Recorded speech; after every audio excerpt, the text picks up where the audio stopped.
Hey everybody, welcome back to Three Generations Restoration. We got our 1937 Case Model C tractor sitting here, and today we're going to be getting a little bit of carburetor work done to it. This has a Zenith 7124 carburetor on it, and you can kind of see right here it says 7124. You search that number up on Google and that'll bring up some stuff that you need. This carburetor ran good. It just leaked like a lot of gas around the gaskets and all that kind of stuff. So we're going to do a little bit of a carburetor refresher. So we're going to go ahead and get this carburetor off.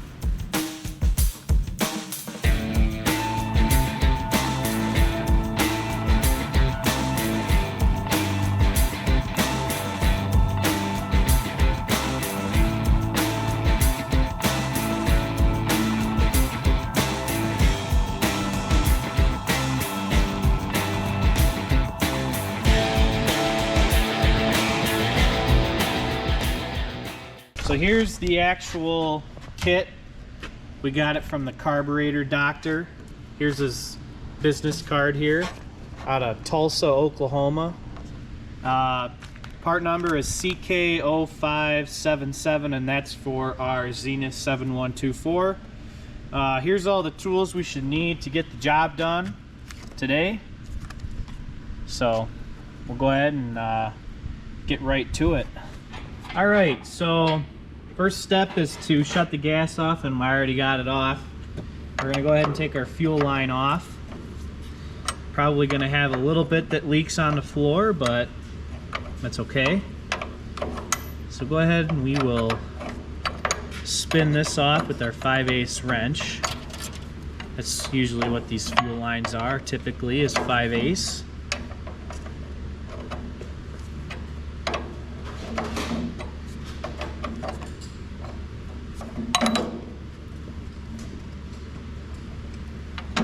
Alright, yep, lose a little bit of gas, but it's alright.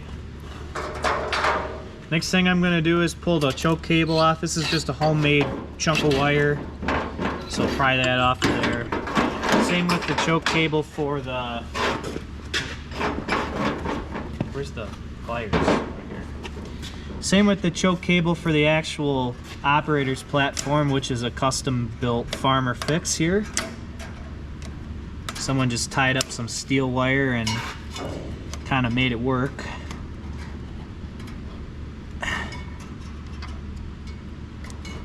So go ahead and get that out of the way. Easier when it's off. Yeah. Okay. Now we're gonna go ahead and take the actual, there's two screws. There's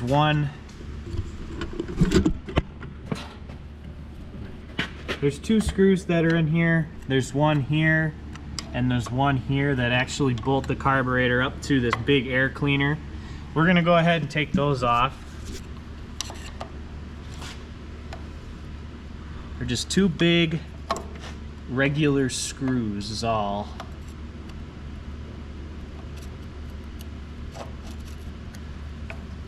It's kind of neat how this tractor is compared to others. Normally on old farmals or John Deeres, you got some sort of a rubber hose that goes to the carburetor. I'll go ahead and get the back one off now.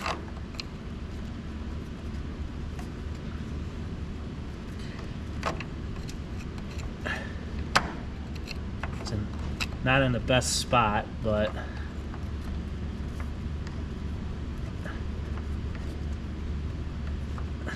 there we go.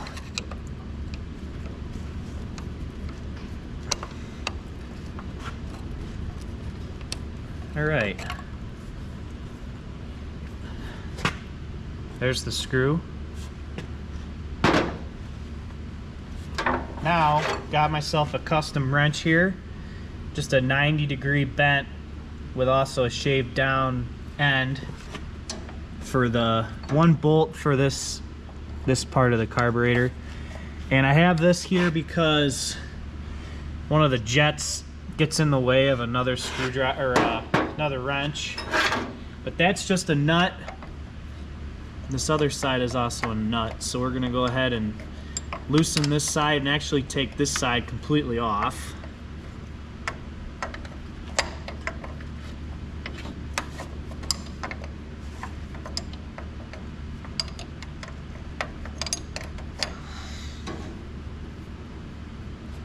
Still gotta go a little more.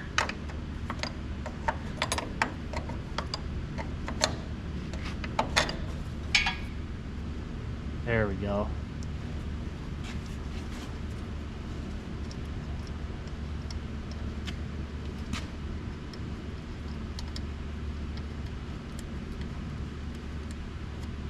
All right. Now I should be able to slide this down a little bit.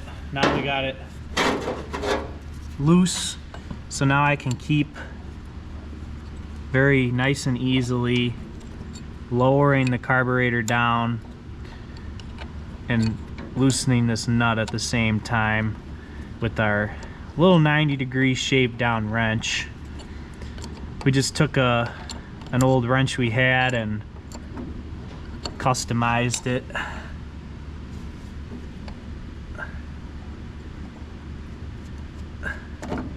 All right, so there's the carburetor. Now the last step is to remove the throttle linkage. Just a cotter key on the back here.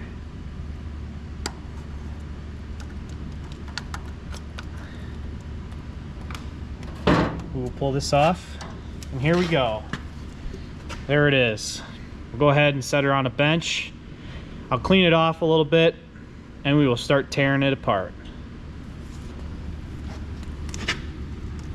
All right, so I just kind of cleaned up most of the dirt off this thing with some brake clean, and this is the first time I've worked on one of these carburetors, so you guys are going to be learning with me as well.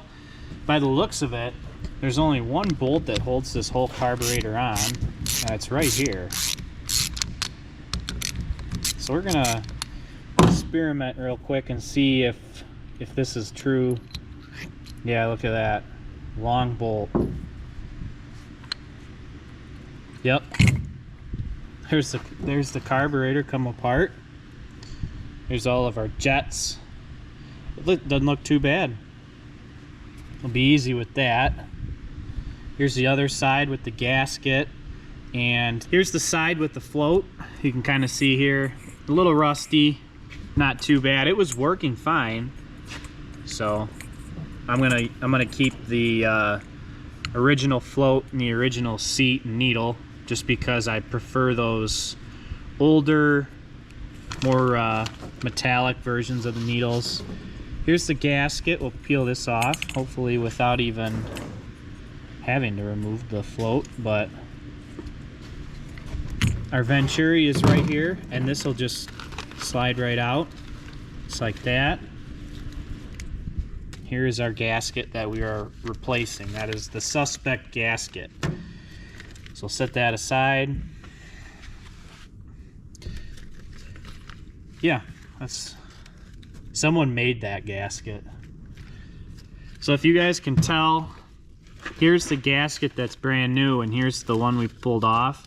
This gasket was made by a farmer back in the day. Kind of neat that they had the ingenuity to make this thing. This is be kind of hard.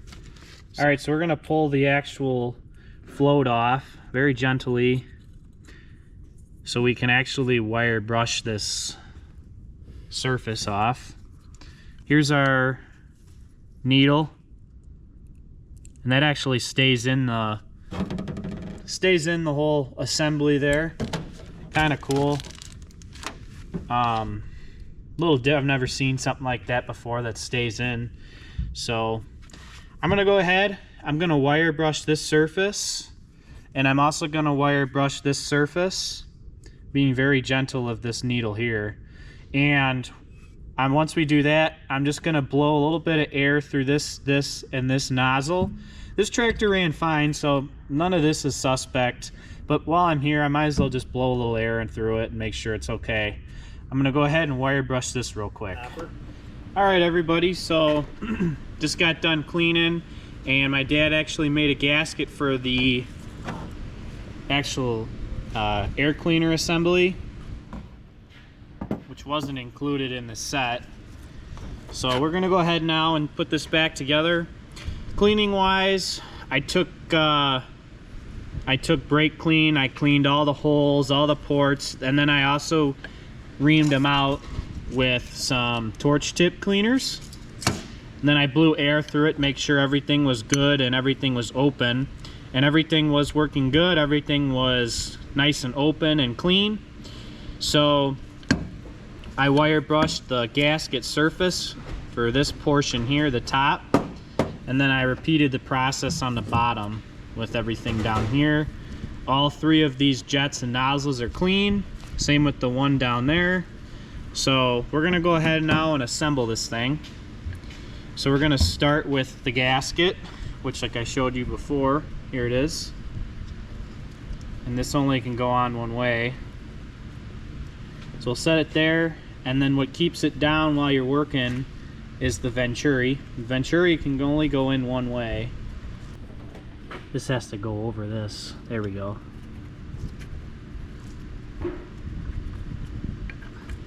There. Seemed like it needed a little bit of spinning action to get going, but there it is there. So we'll spin it down into place just like that. So now that that's nice and steady there, I cleaned up the needle or the float arm with a little bit of emery cloth. And then I cleaned most of the rust and stuff off of the float. Float goes on only one way. I didn't adjust it. It's the same way that it came off, and you can see where the float actually contacted the needle. So we're gonna go ahead now and put this back on. And you can't see it really on the camera, but there's a tapered end of this rod here, and that's what you want to start into the actual float. And once you get it somewhat started, sometimes they don't like to go, so you just have to give them a little bit of a tap to get nice and started in. So now that we got the float on, we're gonna verify operation again. Yep, needle's moving like it should. Now what we're gonna do is we are going to put the top, or I would say the bottom of the carburetor on. This hole here is going to line up with the venturi, and this is going to be where the float sits. So being nice and easy, especially with all the nozzles, we're going to slowly set this on.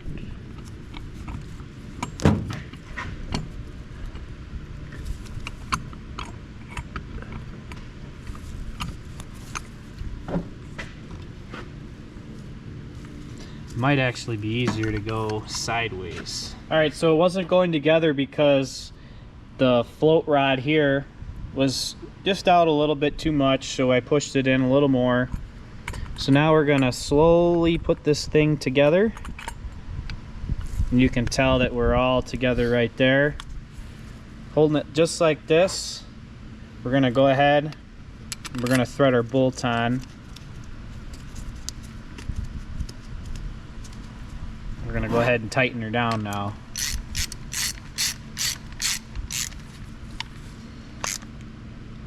Nice and snug. Okay, there it is. Like I said, I know I'll probably get comments anyway, but this was just a refresher. We're just doing the gaskets. This isn't a complete rebuild. This thing already ran good, so we're just doing the gasket. We're gonna go ahead now and put this back on the tractor. All right, so I got our air cleaner gasket on, and then I also got the gasket for the intake manifold on. We're gonna start this one nut here. It's gonna be tough, but we'll get it. We're gonna push it up and start the one nut before we even push it up all the way. And doing this always sucks. There we go.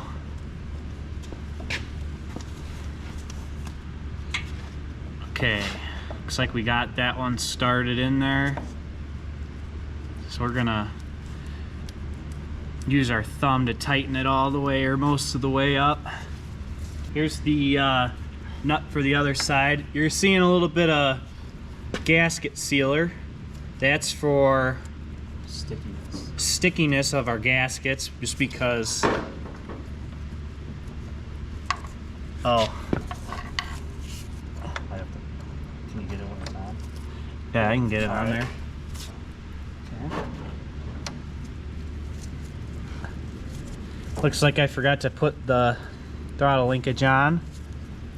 So we'll go ahead now and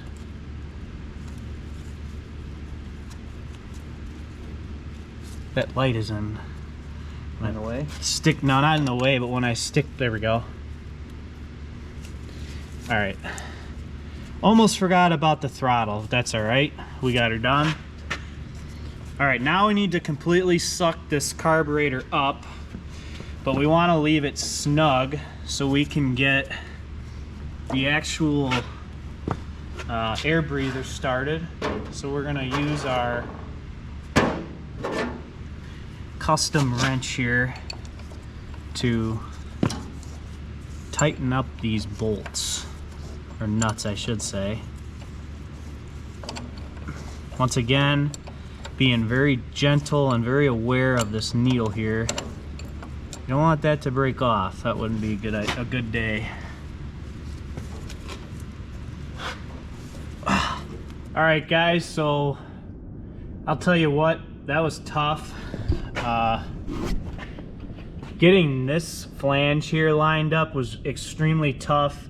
We had to loosen this bracket here and I didn't know it. So we loosened all this mechanical linkage for this air cleaner box up. We got it all lined up now, so we are back on the tractor. Now we're gonna go and hook our fuel back up.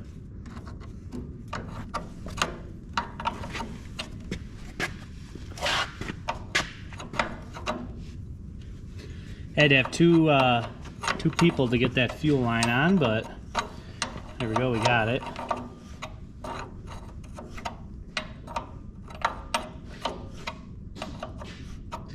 All right.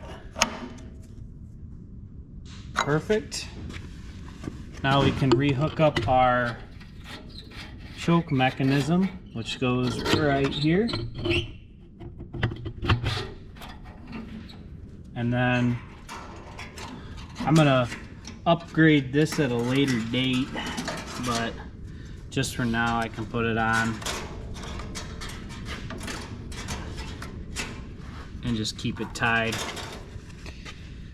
So now I should be able to turn the gas on and we shouldn't see any leaks. So let's go ahead and turn it on.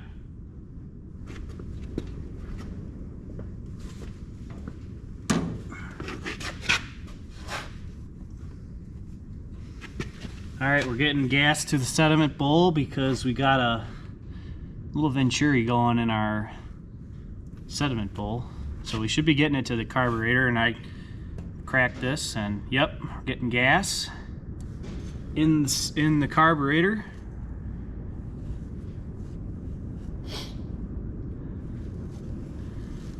I'm not seeing any leaks, at least not yet.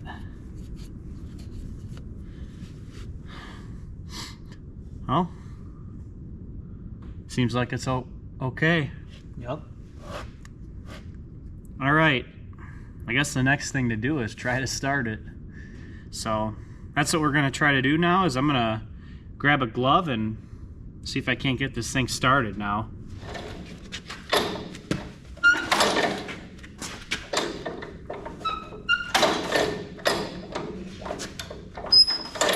Oh, it's one. Yeah, it's fine. I'm not choking it now. Okay. I wouldn't think I'd have to, do you? Like that?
off.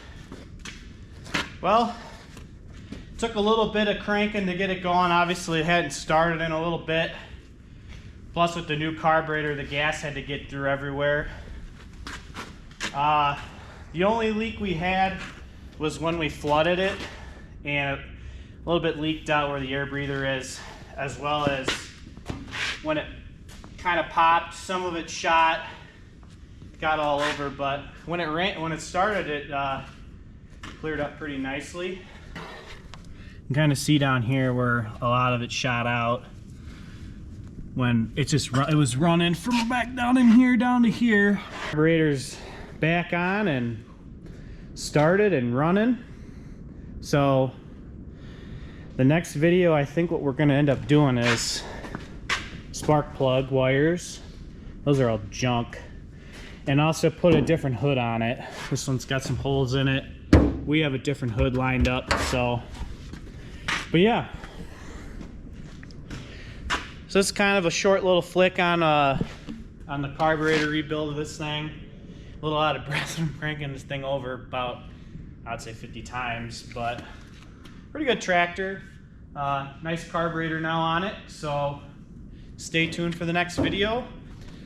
So if you guys like videos like this and restoration videos of antique tractors, subscribe to 3 Generations Restoration. We'll catch you on the next video.